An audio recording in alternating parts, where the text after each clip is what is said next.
love me. Tell me pretty lies, look me in the face. Tell me that you love me, even if it's fake.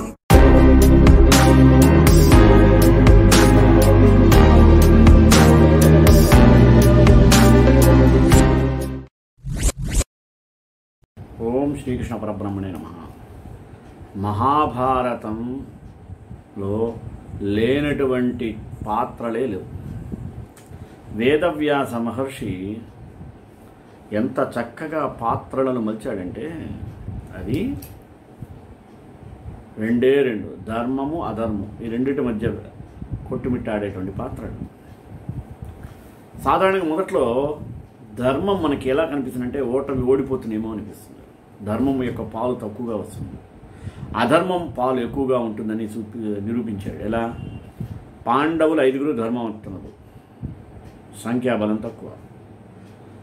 కౌరవులు 100 మంది, సంఖ్యాబలం ఎక్కువ, అధర్మం. మొదట అంతా కూడా జయం వాళ్ళ పక్కే ఉంది. అధర్మం మొదట గెలిచినట్టు ఉంటుంది.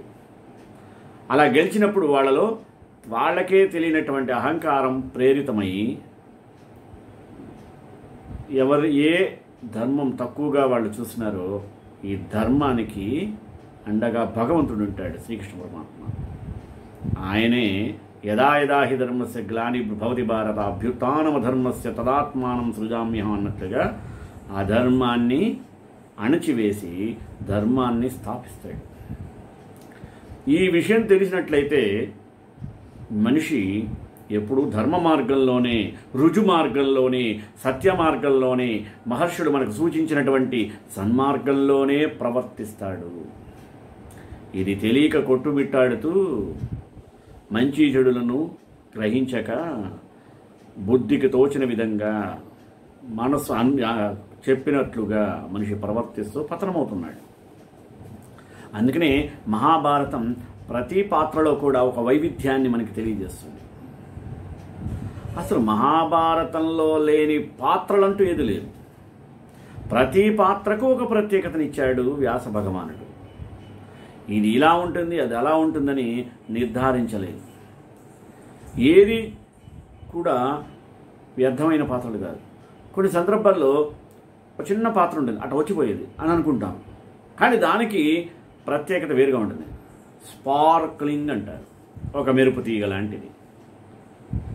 కాబట్టి వ్యాస భగవానుడు ఎంచుకున్నటువంటి పాత్రల యొక్క ప్రవేశం అనేది చాలా వైవిధ్యంతో కూడినటువంటి చక్కటి పాత్రల అనుసంధానము చేయబడింది. అలాంటి భారతంలో భగదత్తుడు అనేటువంటి ఒకని యొక్క పాత్ర చిత్రణ చాలామందికి తెలియదు. నా ఉద్దేశం ఏంటంటే, భారతంలో అందరికీ తెలిసినటువంటివి ఓకే, అసలు చాలామందికి తెలియని విశేషాలను బయటికి తీసుకొచ్చి వాటిని తెలియజేసి మహాభారతం యొక్క ప్రాశస్త్యాన్ని మనందరం గుర్తిద్దాం. వేదవ్యాస మహర్షి యొక్క కలము నుండి జాలువారినటువంటి ఆ మహత్తును, మహిమను మనం గుర్తిద్దాం. ఈ రకంగా మనం ఎక్కడో లోతులో కనుమరుగైపోయి పైకి కనపడినటువంటి కొన్ని పాత్రలు ఉంటాయి. భగదత్తుడు లాంటిది. అసలు భగదత్తుడు అనే పేరే మనం ఇంతవరకు విని ఉండం. కానీ నేను అటువంటి భగదత్తుడు గురించి పూర్తిగా స్టడీ చేసి దాన్ని ఒక రూపం తయారు చేసి మీ ముందుకు తీసుకురావాలని ప్రయత్నం చేశాను. అటువంటి భగదత్తుడు గురించి శ్రీమద్ భాగవతంలో కూడా ఉంది. అందుకని ముందు భాగవతంలో భగదత్తుడు గురించి ఏం చెప్పబడింది అని తెలుసుకోవాలి. తరువాతే మహాభారతంలోకి ప్రవేశించాలి. ఎందుకని? ఇతని ఎంట్రీ అక్కడ, ఎగ్జిట్ ఇక్కడ. మరి ఎంట్రీ తెలియకుండా, అంటే first half Bhagavatam, second half Bharatam. ఒక సినిమా లాంటిది. సినిమాకు ఉండేటువంటి 2 భాగాలు భాగవత భారతాలు. అటువంటి భగదత్తుని యొక్క చరిత్రను భాగవతంలో అయినా వేదవ్యాసుడే, భారతంలోన వేదవ్యాసుడు. వేదవ్యాస మహర్షి రచించినటువంటి ఆ పాత్ర, ప్రవేశపెట్టినటువంటి పాత్ర ఎంత మేరకు ఉపయోగపడింది, అసలు దాని యొక్క ప్రత్యేకతను ఆయన ఎలా వినియోగించుకోగలిగాడు? ఇలాంటి విశిష్టతలను మనం తెలుసుకోగలిగితే భగదత్తుని పాత్ర మన మనసులో అర్జునుడు ధర్మరాజులాగా స్థిరంగా నిలబడిపోతుంది. అప్పుడే వ్యాస మహర్షి పడిన శ్రమకు తగిన ఫలితాన్ని మనం ఇచ్చిన వాళ్ళం అవుతాం. సో ఆ ఉద్దేశంతో ఈరోజు భారతం భగదత్తుడు అనే అంశంతో మీ ముందుకు వచ్చాను. మొదటగా ప్రార్థన. అజ్ఞానతిమిరాంధస్య లోకస్య తు విచేష్టతః జ్ఞానాంజనశలాకాభిః నేత్రోన్మీలనకారకం. భగదత్తుని గురించి ముందుగా మనం శ్రీమద్ భాగవతము ద్వారా తెలుసుకొని ఆ తరువాతే భారతంలోకి వెళ్ళినట్లయితే మనకి పూర్తి సమాచారం తెలుస్తుంది. కానీ పాత్ర చిత్రణ స్వల్పంగా ఉన్నప్పటికీ అతని శక్తి విశేషానికి గల కారణాన్ని తెలుసుకొని ఇతని గురించి మనం ప్రశంసించాల్సి వస్తుంది. శ్రీకృష్ణుడు నరకాసురుని సంహరించినప్పుడు భూదేవి వచ్చింది. ఏమందో తెలుసా? నమస్తే దేవదేవేశ శంఖచక్ర గదాధర భక్తేచ్చోపాత్తరూపాయ పరమాత్మన్నమోస్తుతే ఇత్యాదిగా ప్రార్థించి, ఓ దేవదేవా, శంఖచక్రాది ఆయుధాలను ధరించినటువంటి వాడా, భక్తుల కోరే రూపాన్ని ధరించువాడా పరమాత్మ, నీకు నమోవాకములు అంటూ యదాహమద్రుతానాథ త్వయా సూకరమూర్తినా త్వత్స్పర్శ సంభవః పుత్రః తదాయం మేభ్యజాయత సోయం త్వమైవ దత్తో మే త్వయైవ వినిపాతితః తస్యాత్మజోయం తవ పాదపంకజం భౌత ప్రపన్నార్తిహరో ప్రసాదితం తత్పాలయైనం కురుహస్తపంకజం శిరస్య ముష్యాఖిల కల్మషాపహం. ఓ నాథ, సూకరమూర్తి అయిన నీచే ఉద్ధరింపబడిన నాకు నీ స్పర్శతో ఈ కుమారుడు కలిగినాడు. ఎవరు? నరకాసురుడు. నీచేతనే ఈయబడిన వీడు నీచేతనే చంపబడినాడు. అంటే భూదేవికి వరాహావతారంలో విష్ణుమూర్తి వలన కలిగిన కుమారుడే నరకాసురుడు. వీని పుత్రుడైన ఈ బాలుని నిన్ను శరణు పొందిన వానిని పవిత్రమైన నీ కరముతో శిరస్సు నిమురుచు రక్షించుము అని ప్రార్థన చేసింది. శ్రీకృష్ణుడు అనుగ్రహించాడు. అతడే ప్రాగ్జ్యోతిషాధిపతి అయిన భగదత్తుడు. అంటే నరకాసురునికి కుమారుడు. వీరి వాహనమైన గజము కూడా సుప్రతీతము అనే పేరుతో చాలా ఖ్యాతి పొందింది. ఇప్పుడు భారతంలోకి ప్రవేశిద్దాం. ఇది భాగవతంలో జరిగిన చర్చ. సభాపర్వం 26వ అధ్యాయంలో ముందుగా భగదత్తుడు కనిపిస్తాడు. అర్జునుడు జైత్రయాత్రను చేస్తూ సప్తద్వీపాలను జయించిన వారందరితో కలిసి మహాశక్తి సంపన్నుడైన భగదత్తుడు ఉండే ప్రాగ్జ్యోతిషానికి బయలుదేరుతాడు. తైరేవ సహితః సర్వైః ప్రాగ్జ్యోతిషముపాద్రవత్ తత్ర రాజా మహానాసీత్ భగదత్తో విశాంపతే అని అక్కడ భగదత్తునికి అర్జునునకు 8 రోజుల పాటు ఘోరమైన యుద్ధం జరుగుతుంది. ఆ యుద్ధంలో అర్జునుడు బాగా అలసిపోతే అతనిని చూసి నవ్వుతూ పాకశాసన దాయాది అంటూ సంబోధించి వానితో, నువ్వు చక్కగా యుద్ధం చేశావు, కానీ నేను దేవేంద్రుడికి హితుణ్ణి, అలాగే నీవు కూడా, కనుక నాయనా నీకేం కావాలో కోరుకో, తప్పక నెరవేరుస్తా అన్నాడు. త్వమేపి తం పాండవేయ బ్రూహి కిం కిర్కరవాణితే యద్వక్ష్యసి మహాబాహో తత్కరిష్యామి పుత్రక అని అంటాడు భగదత్తుడు. అప్పుడు అర్జునుడు భగదత్తుని, ఓ మహానుభావ, సత్యసంధుడు ధర్మపుత్రుడైన యుధిష్ఠిరుని నీవు చక్రవర్తిగా అంగీకరించినట్లయితే కప్పము కట్టుము, నాకు తండ్రితో సమానవాడివి గనుక నేను నిన్ను ఆదేశించలేను, సంతోషంతో ఇవ్వము అని ప్రార్థిస్తాడు. ఇలా భవాన్ పితృసఖా చైవ ప్రియమహో మామపి చ తన్నాజ్ఞాపయామి త్వం ప్రీతిపూర్వం ప్రదాతు మే. అర్జునుని ఆ వేడుకోలు విని సంతోషించిన భగదత్తుడు అట్లే అని కప్పం కట్టాడు. దీనిని బట్టి అర్జునును మించిన బలపరాక్రమం గల భగదత్తుడు పాండవ పక్షపాతి అని తెలుస్తుంది. అయినప్పటికీ శల్యునులా ఏదో కారణంతో దుర్యోధనాదుల పక్షం చేరి యుద్ధం ధర్మానుసారం పోరు సాగించాడు. ఈ విధంగా సభాపర్వంలో కనపడిన భగదత్తుడు తిరిగి భీష్మ పర్వంలో కనబడతాడు. అంత గ్యాప్ చూడండి. అంటే కురుక్షేత్ర యుద్ధం ఆరంభమైంది.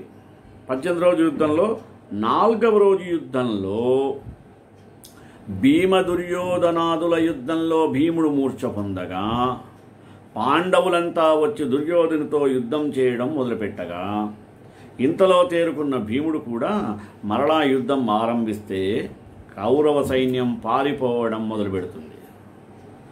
అది చూసి భీష్ముడు తన సైనికుల్ని ప్రోత్సహిస్తూ భీముణ్ణి ఎదుర్కొంటాడు. అప్పుడు మనకు అగుపిస్తాడు భగదత్తుడు. గజారూఢుడై వచ్చి రాగానే భీమునిపై సరవర్షం కురిపిస్తాడు. అంటే బాణాల పరంపర. భగదత్తః ప్రభిన్నేన కుంజరేణ విశాంపతే అభ్యయాతః సా తత్ర యత్ర భీమో వ్యవస్థితః ఆపతన్నేవ చరణే భీమసేనం శిలీముఖైః అదృశ్యం సమరే చక్రే జీమూతైవ భాస్కరాః. మేఘం సూర్యునికి కప్పివేసినట్లుగా తన బాణ పరంపరతో భీముణ్ణి కప్పివేశాడు. అప్పుడు అభిమన్యుడు మొదలైన పాండవీరులంతా భగదత్తుని ఎదిరించి శరవర్షం కురిపించారు. మేఘాల మధ్య నుండి సూర్యకిరణాలు పడినట్టుగా భగదత్తుని వాహనమైన సుప్రతీకము నుండి బాణాఘాతాల వలన రక్తధారలు చిమ్ముచున్నప్పటికీ అది పర్వతం వలె చలించకయే ప్రకాశిస్తుండగా భగదత్తునిచే ప్రేరేపింపబడి రెట్టింపు ఉత్సాహంతో శత్రు సైన్యాన్ని అతలాకుతలం చేస్తుంటే ఆ మహారథులందరూ కూడా దానిని ఎదుర్కోలేకపోయారు. ఇది భగదత్తుని యొక్క గజం పేరు సుప్రతీకం. అదే సమయంలో భగదత్తుడు బాణప్రహారంతో భీముని మూర్ఛితుని చేసి సింహనాదం చేస్తాడు. తాం తు భీతాన్ సమాలక్ష్య భీమసేనం చ మూర్ఛితం ననాద బలవన్నాదం భగదత్తః ప్రతాపవాన్.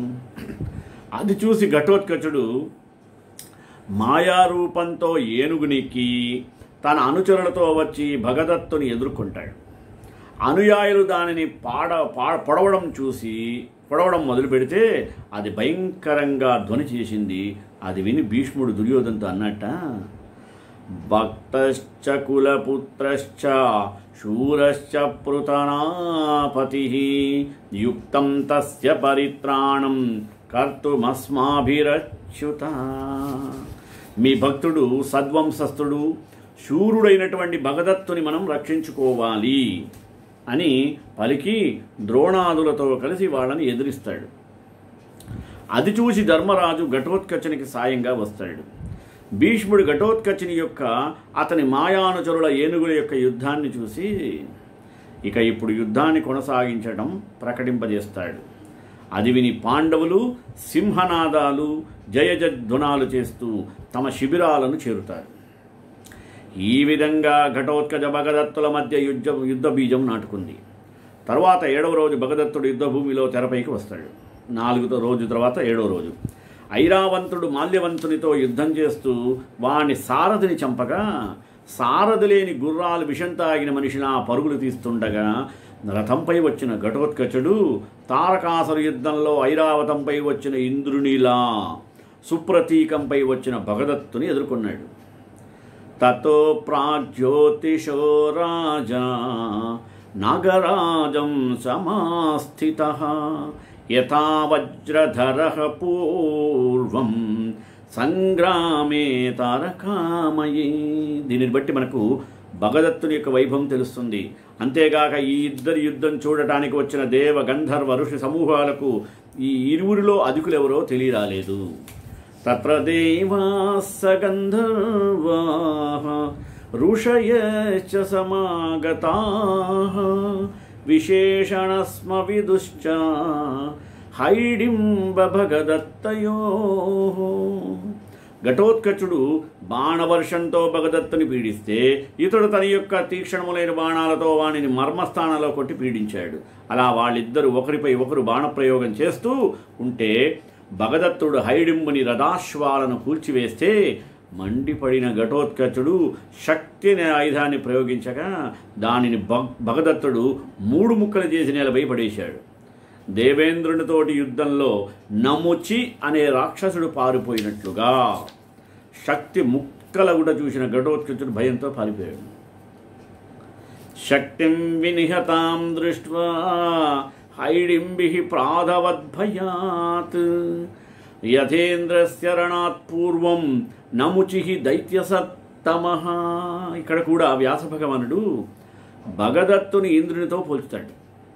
అంటే అన్ని సమయాలలోనూ వ్యాసునిచే ఇంద్రసమునిగా పోల్చబడిన భగదత్తుని పరాక్రమం ఎంత గొప్పదో మనం ఊహించుకోవచ్చు. భీమసుతుడు పారిపోవడం చూసి భగదత్తుడు సింహనాదం చేస్తూ తన ఏనుగుతో చెరువులోని పద్మాల్ని ఏనుగు చిందరవందర చేసినట్లుగా అల్లకల్లోలం చేస్తూ ఉండగా ఆ 7వ రోజు యుద్ధం ముగుస్తుంది. ఇక 8వ రోజు యుద్ధంలో దుర్యోధనుడు అంతకుముందు జరిగిన ఘటోత్కచ విజయాన్ని తమ పరాజయాన్ని మనసులో తలపోస్తూ భీష్ముని చేరి వినయంతో నమస్కరించి నిట్టూర్పులు విడుస్తూ ఇలా చెప్పడం, మిమ్మల్ని నమ్ముకొని నేను పాండవులతో ఈ యుద్ధం ఆరంభించాను. 11 అక్షౌహిణుల సైన్యం మీ అధీనంలో ఉంది. అయినప్పటికీ ఘటోత్కచుడు చేసిన పరాభవం నన్ను దహించి వేస్తుంది. వాడిని నువ్వే తుదముట్టించాలి. రాక్షసాపసదం హంతుం స్వయమేవ పితామహ అని ప్రార్థించాడు. అది విని భీష్ముడు దుర్యోధనతో, నాయన నువ్వు ధర్మరాజుతో యుద్ధం చేయాలి, లేకపోతే మిగిలిన పాండవులతో మాత్రమే యుద్ధం చేయాలి. ధర్మరాజేన సంగ్రామః త్వయా కార్యః సదానవః అర్జునేన యమాభ్యాం వా భీమసేనేన వా పునః. అంటే గాని ఇతరులతో కాదు, మేమంతా నీ కోసమే ప్రాణాలు విడవడానికి సిద్ధంగా ఉన్నాము. ఇక్కడ మేము ఆ దుష్టుడైన రాక్షసునితో యుద్ధం చేస్తాం.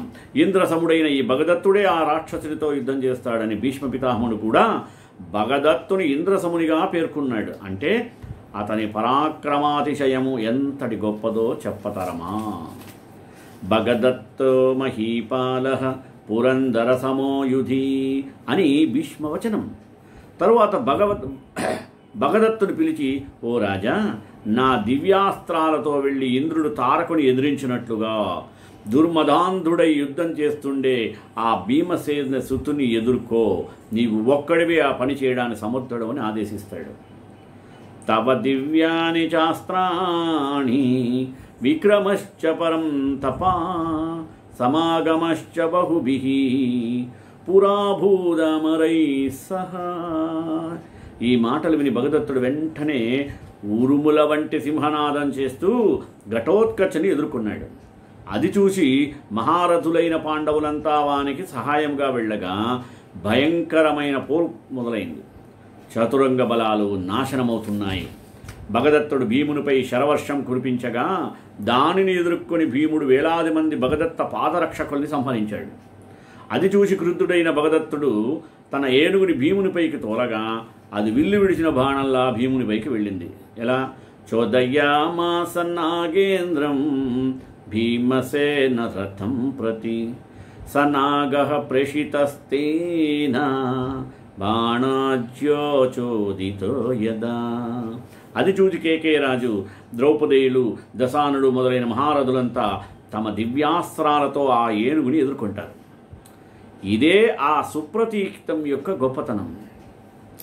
ఉత్తమాస్త్రాణి దివ్యాని దర్శయంతో మహాబలాః తమేకం కుంజరం క్రుద్ధాః సమంతాత్ పర్యవారయన్. అప్పుడు ఆ సుప్రతీకం ఆ మహారథులకు తీసిపోని విధంగా భగదత్తుని ఆజ్ఞను శిరసావహించి యుద్ధం చేసినట. సంజాత రుధిరోత్పీడో ధాతు చిత్ర ఇవాద్రిరాడ్. రక్తపు ధారతో ఉన్న ఆ ఏనుగు గైరికాది ధాతువులతో చిత్రించబడిన పర్వతరాజులాగా ప్రకాశించింది. భీముడు సింహనాదం చేస్తూ శత్రు సైన్యాన్ని చీల్చి చెండాడుతుంటే భగదత్తుడు తన ఏనుగును భీమ సైన్యం పైకి నడిపి రథాలను, గుర్రాలను, ఏనుగులను, సైనిక బలాన్ని వేల కొలదిగా నాశనం చేస్తాడు. ఆ ఒక్క ఏనుగే ఒంటరిగా పాండవ సైన్యాన్ని అల్లకల్లోలం చేస్తూ ఉంటుంది. అది చూశాడు హిడింబాసుతుడు ఘటోత్కచుడు. కోపంతో మండుతూ పర్వతాలను కూడా పిండి చేయగలిగే ఒక శూలాన్ని తీసుకొని సుప్రతీకాన్ని తుదముట్టించాలనే కోరికతో దానిపైకి విసురుతాడు. అది చూసిన భగదత్తుడు అర్ధచంద్రాకారంగా ఉండే బాణంతో దాని 2 ముక్కలుగా చేసి ఆ అసురునిపైకి మహాబల సంపన్నమైన ఒక ఆయుధాన్ని ప్రయోగిస్తే గాలిలోనే అందుకొని హిడింబుడు తన తొడపై ఉంచి 2 ముక్కలుగా విరిచి పారేస్తాడు. రాక్షసుని ఆ బలం చూసిన గగనచారులంతా సాధువాదం చేశారు. భీమాదులు సింహనాదం చేశారు.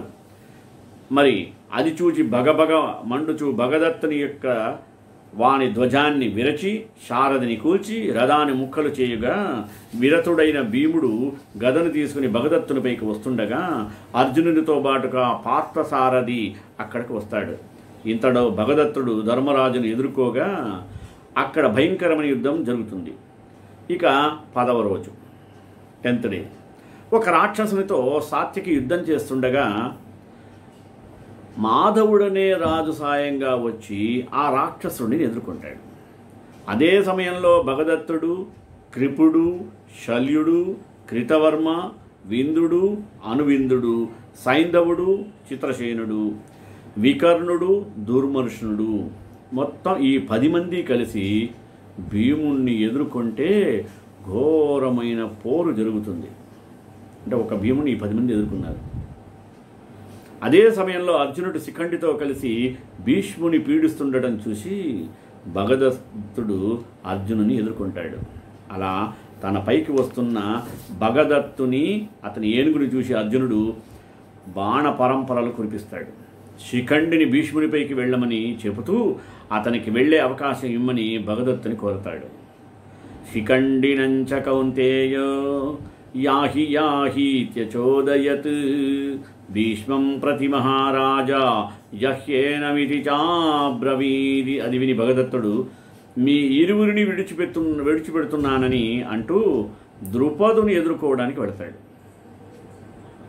ప్రాజ్యోతిషస్తతో హిత్వా పాండవం పాండుపూర్వజం ప్రయయౌ త్వరితో రాజన్ ద్రుపదస్య రథం ప్రతి. దీన్ని బట్టి కూడా భగదత్తుడు పరోక్షంగా పాండవ పక్షపాతి అని తెలుస్తుంది.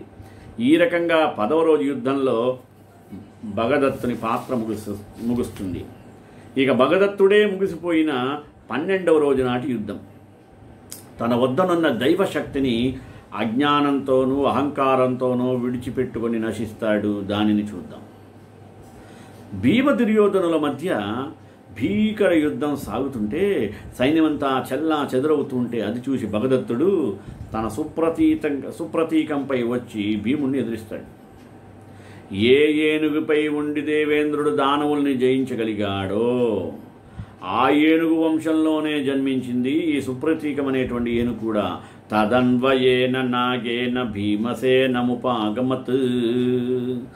ఆ ఏనుగు భీముని రథాన్ని గుర్రాలతో పాటుగా నాశనం చేసింది. వృకోదర రథం శాశ్వం సవిశేషమచూర్ణయత్.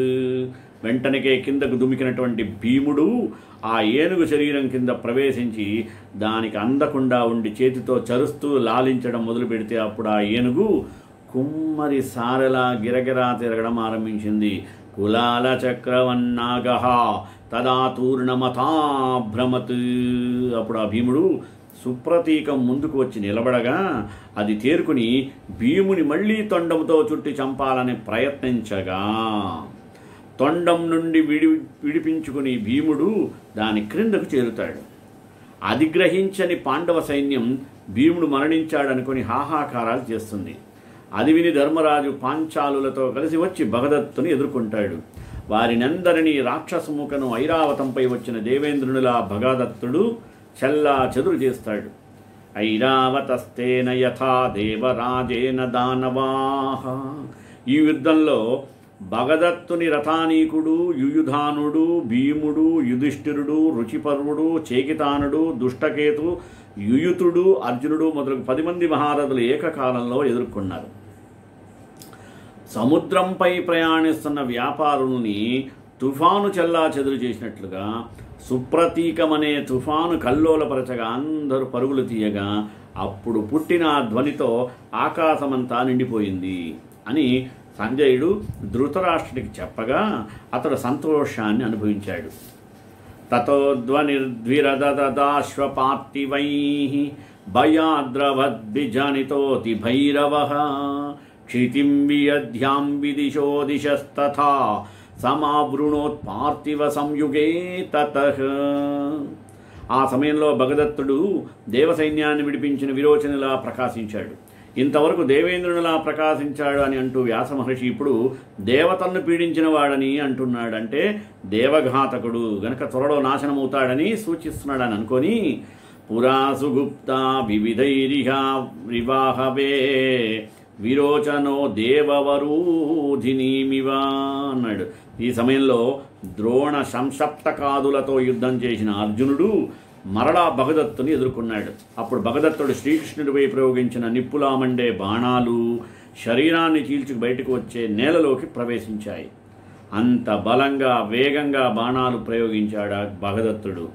అగ్నిస్పర్శసమస్తీక్ష్ణ భగదత్తేన చోదిత బర్భిద్య దేవకీ పుత్రం క్షితిం జన్మ సువాసస. అది చూసి కోపంతో కంపిస్తూ అర్జునుడు భగదత్తుని వింటినారిని తెంచివేసి ఏనుగు చర్మాన్ని తన బాణ పరంపరలతో చీల్చివేయగా ఆ ఏనుగు సుప్రతీకం కుప్పకూలిపోయింది. అప్పుడు భగదత్తుడు వానిపైకి శక్తి అనే ఆయుధాన్ని ప్రయోగించగా దానిలోనే దానిని ఖండించిన అర్జునుడు 10 బాణాలతో భగదత్తుని పీడించాడు. దానితో కోపించిన భగదత్తుడు అనేక తోమరాలను ప్రయోగిస్తే అవి అర్జుని కిరీటాన్ని పక్కకు తిరిగేటట్టు చేశాయి. అప్పుడే గోవిందునిపై కూడా బాణప్రయోగం చేయగా అర్జునుడు మళ్ళీ భగదత్తుని ధనస్సును విరిచివేశాడు. ఈ విధంగా పీడించబడిన అపజయమనేది తెలియని భగదత్తుడు క్రోధాద్భవతి సమ్మోహ అన్నట్లు జ్ఞానాన్ని కోల్పోయి అనాలోచితంగా ఆఖరి ప్రయత్నం చేశాడు. ప్రాయసమాపన్న విపత్తి కాలే ధియోపి పుంసాం మలినీ భవంతి అన్నట్లుగా ఏ శక్తి తన వద్ద మూలధనంగా ఉన్నంత కాలం తనకు ఎదురు లేకుండా పోయిందో అట్టి మూలధన రూపమైన ఆయుధాన్ని అదే వైష్ణవాస్త్రం ఒక అంకుశాన్ని తీసుకొని అభిమంత్రించి అర్జునునిపైకి ప్రయోగించాడు. వెంటనే శ్రీకృష్ణ పరమాత్మ తేరుకొని అర్జునుని తన కౌగిలిలోకి తీసుకుని వక్షస్థలంతో కప్పివేయగా వైష్ణవాస్త్రం వైజంతిమాల వలె శ్రీకృష్ణుని మెడలో ప్రకాశించింది. ఉపసా ప్రతిజగ్రాహ పార్థం సంచాద్య కేశవ వైజయంత భవద్మాల తదస్త్రం కేశవో రసి. ఆ మాలతో కేశవుడు అతసీ పుష్పమాదిరి శోభించాడు. శుశుభేభ్యధికం శౌరి అతసీ పుష్ప సన్నిభ. అప్పుడు వాడిన ముఖంతో అర్జునుడు శ్రీకృష్ణుడితో, ఓ గోవిందా, నీ ప్రతిజ్ఞను నీవు పాటించటలేదు. నేను ధనుర్బాణాలను కలిగి ఉండగా నీవు ఇట్లు చేయడం తగునా? నేను కష్టంలో ఉండి అశక్తుడనేటి ఇలా చేయగలిగిందే నిష్ఠూరములాడగా శ్రీకృష్ణుడు నవ్వుచూ అర్జునితో తన తత్వరహస్యాన్ని చెప్పడం ప్రారంభిస్తాడు. శృణుగుహ్యమిదం పార్థ పురావృత్తం మయా నగా అంటూ, నేను లోకరక్షణకై నా మూర్తిని 4 భాగాలు విభజించి ఆయా పనులు చేస్తుంటాను. అందు ఏకామూర్తి తపశ్చర్యాం కురుతే మే భువి స్థిత అపరాపశ్యతి జగత్ కుర్వాణం సాధ్వసాధుని అపరాకురుతే కర్మ మానుషం లోకమాశ్రిత శేతే చతుర్థీ త్వపరా నిద్రాం వర్షసహస్రకం योऽसौ वर्षसहस्रान्ते मूर्तिरुत्तिष्ठते मम वरार्षेभ्यो वरान् श्रेष्ठान् तस्मिन् काले ददाति सा.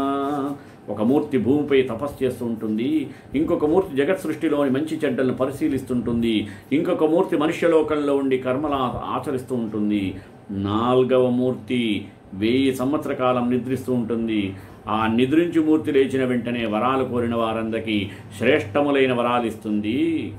ఆ సమయంలో భూదేవి నా వద్దకు వచ్చి తన కుమారుడైన నరకునికై దేవదానుల ద్వారా మరణించకుండునట్లు వైష్ణవాస్త్రాన్ని వరంగా పొందింది. ఈ అస్త్రాన్ని ప్రసాదిస్తూ దీన్ని తన వద్ద రహస్యంగా దాచుకునేంత కాలము నీ కుమారుని ఎవరూ ఏమీ చేయలేని వరం ఇచ్చాను. నాచే నరకుడు సంహరింపబడిన తరువాత ఈ అస్త్రం నా అనుగ్రహంతో అతని కుమారుడైన భగదత్తునికి సంక్రమించింది. ఇప్పుడు ఇతడు ఈ అస్త్రాన్ని ప్రయోగించి దాని నుండి విడుబడినాడు గనక వెంటనే వీనిని సంహరించు. విముక్తం పరమాస్త్రేణ జహి పార్థమహసురం. శ్రీకృష్ణుడు రహస్యాన్ని తెలుపుగా అట్లు కృష్ణునిచే ప్రేరేపింపబడిన అర్జునుడు తీక్ష్ణములైన బాణాలతో కుంభస్థలంపై కొట్టగా భయంకరముగా సుప్రతీకం ఘీంకరిస్తూ నేలపైబడి ప్రాణాలు విడిచింది. భగదత్తుని కళ్ళు బైరులు కమ్మగా లోకమంతా చీకటైపోయింది. అదే సమయంలో అర్జునుడు అర్ధచంద్రాకార బాణాన్ని ప్రయోగించి వాని గుండెను చీల్చగా నేలపై పడి ప్రాణాలు విడిచాడు. భగవద్ అనుగ్రహమే భగదత్తుని యొక్క శక్తి. అది ఉన్నంతకాలం అతనిని కానీ వాని వాహనాన్ని కానీ ఎవరు ఏమి చేయలేకపోయారు. స్వామి అనుగ్రహానికి పాత్రులమైతే కుండతో పాటుగా దదిబాండాన్ని అనుగ్రహించినట్లు మనలను అనుగ్రహిస్తూనే ఉంటాడు. అర్జునుని గుండెలో దాచుకుని రక్షించినట్లు దానిని మన ప్రవర్తన ద్వారా జారవిడుచుకుంటే మరుక్షణమే సమూలంగా నశింపజేస్తాడు. దీనికి ఈ భగదత్త చరితమే ఒక చక్కటి ఉదాహరణ. శ్రీకాంతాయ కళ్యాణనిదే నిదేద్నాం శ్రీ వెంకటనివాసాయ శ్రీనివాసాయ మంగళం. మంగళాశాసనపరే మదాచార్య పురోగమే సర్వైశ్చ పూర్వైరాచార్య సత్కృతాయాస్తు మంగళం.